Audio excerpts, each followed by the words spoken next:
I am just so freaking disappointed with this actress. Kasi ang branding niya at ang mga urban legends sa kanya ay talagang saksakan siya ng taray. Tapos ngayon, na-reduce sa cryptic post. My gosh! This is Alwin Ignacio, the diva that you love. Together with Miss Kumaring Ultra Maldita. Hi, this is Alex And of Brosas. course, you are watching The Kitty Show, ang tayo na talagang showbiz edition.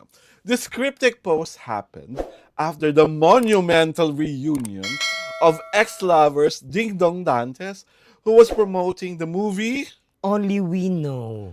with Charo Santos Concho sa It's Showtime. Nagkataon, nandun din si Karil Tatlong Hari Yuzon na kasama of course si Mimi Vice.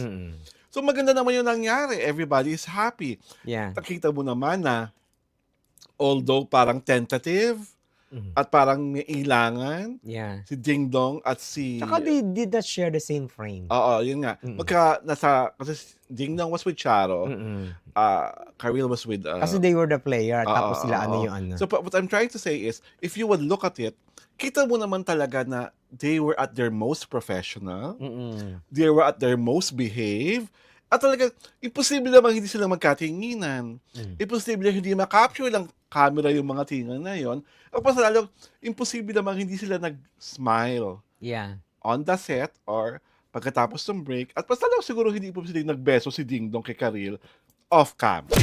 That we don't know. Diba? And Pero- we're not sure of. Diba? Pero that is a Baka. very, very big possibility. Yeah. Dahil bygones is bygones na naman, kapatid, di ba? Ang tagal na nun. So, nabaliwang lahat.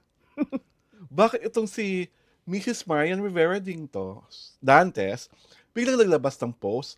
Nirepost. Nirepost Actually, niya ba it yun? was, repost. Nirepost niya.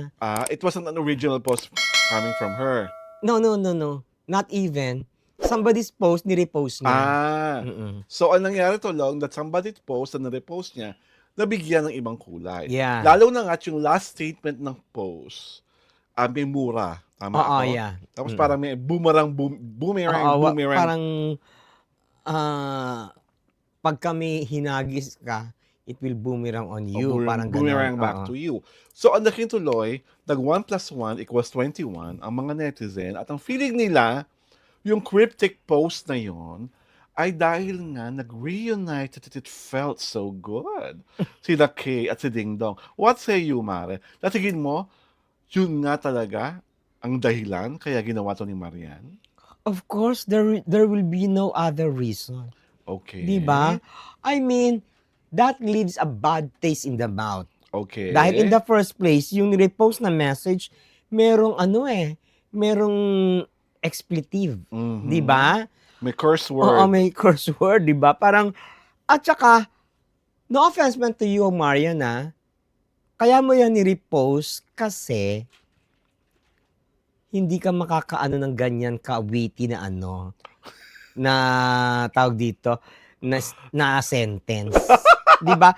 No offense, but I know you graduated from college. I know you took up psychology, pero you have also admitted na talagang mahina ka sa English. Di ba? And the timing is The timing is so obvious. Oo, it's so obvious na bakit nung nag-guest siya sa It's Showtime, doon ka lang biglang nag-cryptic post. Parang lang kay Ma'am Charo yun. Ano? Diyos ko, excuse me, no? At saka hindi you're not brave kasi cryptic. Diba? Dapat, kung talagang gusto mo ng gulo, di dapat pinangalanan mo, inano mo yung sa loobin mo, di Na ba? ito ay para kay Kay. Oo, di ba? Ganon. Tapos ang kwento. Kasi Ano ang layo niya raw sa Saan? sa It's Showtime studio. Hindi niya raw makukulong sa CR. Gano'n? Aray ko! Ay, hard! Hello, hard! Hi, Heart! Lista! Hi, Bella! Aray ko, nakakaloka. Ako kaya lang ako disappointed kasi, di ba, she is really known to be feisty. Oo.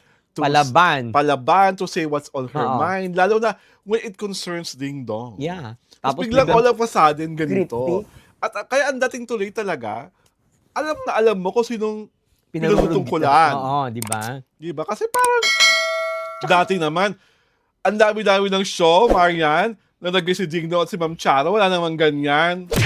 Oh, tsaka, you, Diba? you must remember, nung nag-guest kayo sa dalawa sa It's Showtime, kayo ni Ding Dong, kayong dalawa, nagparaya si di Si ba? Parang Karil. hindi siya She umappear. was conspicuously Absent, absent. di ba? Oh, Eh ngayon, ayaw nang diba? mag-absent. Kasi nga, ang basa ko naman doon, maaring kaya hindi siya makapag-absent kasi ang dami nang nag-absent. Oo, nag-absent nung At araw na pangalawa, yon. Karil is like, I'm married. I'm Mm-mm. happy. Yeah. So what's the point of trying to hide? Oo, at And saka, to be not... Saka, napakaliit lang naman ng mundo ng showbiz. Diba kunento niya nga na there was even an event na nagkita sila ni Marian mm-mm. at nag-hi hello sila. So, lalo na to, imposible hindi mag-promote si Charo at si Ding Dong sa It's Showtime. Oo. Flagship program nila yon. Yeah, noon time Diba? nila yun. Mas lalo namang halatang halata kung biglang wala na naman si Kay. Yeah. Diba? Parang, kasi ang nangyayari, every time na Kay is not there, si Kay lagi ang binabato na, ay, hindi pa maka-move on. Oo. Takot na takot kay Mariam. Mm-mm. Duwag, nakasaktan pa pag nakikita kay Ding Dong. Ha? Diba? Hindi Eh, totoo ngayon yun? nandyan na. Oo, hindi Oh, naman totoo diba? yun. Sino nasaktan? Ay. Di ba? Sino ba? Sino ba? Sino nag-react ng major? Oo nga, nananahimik yung isa, di ba? Oo, diba? Alalahanin mo, si Karil, nung maghiwalay sila, wala tayong narinig. Na Maski kahit na isa. anong salita. Wala. Wala. Di ba? Oo. Nung naghiwalay sila. Oo. Pero, nung maging jowa na ni Marian si Ding Dong, meron tayong narinig. From, di ba nagpa-interview si Heart Evangelista, kung anong ginawa sa kanya, di ba? Yes. Oh, But diba? water under the bridge na yan. Ang nakakatuwa lang sa pangyayari nito, sa Ding Dong Karil reunion, yung mga hitad sa ex, kung ano-anong mga meme ang ginagawa. At ang latest, nakita ko talaga kahapon, yung may AI app, di ba? Yung picture mo, picture niya. Tapos pwede mo pinagtabi. tapos biglang, hindi lang pinagtabi, naghahalikan. Ano, moving? Moving, Moving. kissing. Oo. Okay. So yung ginawa, pinagtabi yung picture ni Ding Dong, pinagtabi yung picture na kayo. Tapos sa ilalim, Naku, may magagalit. naghahalikan na yung dalawa. Oo. At ang galing ng AI kasi Aray ko. parang totoong may It looks pagnanasa. very real. It was very real. The kissing is so real. Parang gusto mo sabihin, dapat yan talaga ang nangyari nung It's Showtime eh. Aray ko. At parang ang dating, parang, it's 2006 all over again. Kasi doon sila nagkahiwalay. Oo. Di ba? Ilang taon na pala yun? Oo, biro mo, 2006, that was, 19 years ago. 19 years ago. Biro So, mo. at yung mga nakakatuwa that after 19 years, biglang mo nakita na, uy, may fans pala talaga ang Ding Dong Karil. Oo, tsaka hindi maganda ang image ni Karil. Yes. Hindi mo matatalbogan ng image ni Karil. Kasi, since her entry in show business, walang nakaaway yan. Oo, walang skandalo. Walang skandal, walang nakaaway, hindi nagmura, wala. Ang ganda ng pagpapalaki ni dyan. Ni Jaje. Ni Jasha. Tsaka ni Mr. Modesto. Tatlong hari. Tatlong hari. Tapos, Madlang hari. tatlong hari. Tatlong hari ba? Tatlong hari. Modesto, tatlong hari. Tapos, ang nakakatuwa pa, may clamor rin sa ex na sana raw may producer na magsugal ng pelikula. Nako! Hindi Karil mangyayari. Ding Dong. Hindi mangyayari. Oo. Kahit 120 M ang ibabayad sa kanilang dalawa. May magdadabog. May magdadabog ang bangs, magdadabog ang Oo.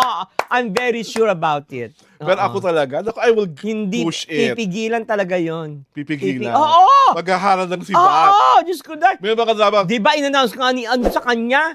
Harap-harapan, in-announce niya na ni Heart Evangelista na, naku, si Ding Dong ang next. Ano ba ginawa niya? Alam na. Di ba? Urban legend na yan. Kinulong. Di ba? Nagpa-interview si hindi yung urban legend yon. Nagpa-interview si Heart Evangelista. Ikwinento lahat. I was there.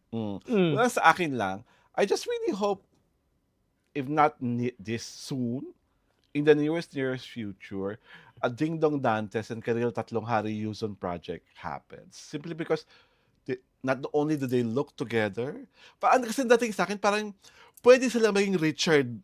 Gere? Hindi, Richard Don. Richard Don. Richard Gomez, Don Sulueta, happily married, walang insecurity sa mga asawa, nakakapag-picture. Diba? Lahat ng Richard Don, na nag-asawa sila, lahat ng TV projects sila, hits. Pero meron nga isang magmamaldita, tiyak na tiyak ako. Kokontra. Well, kung Oo. kumontra ka, edi kumontra ka.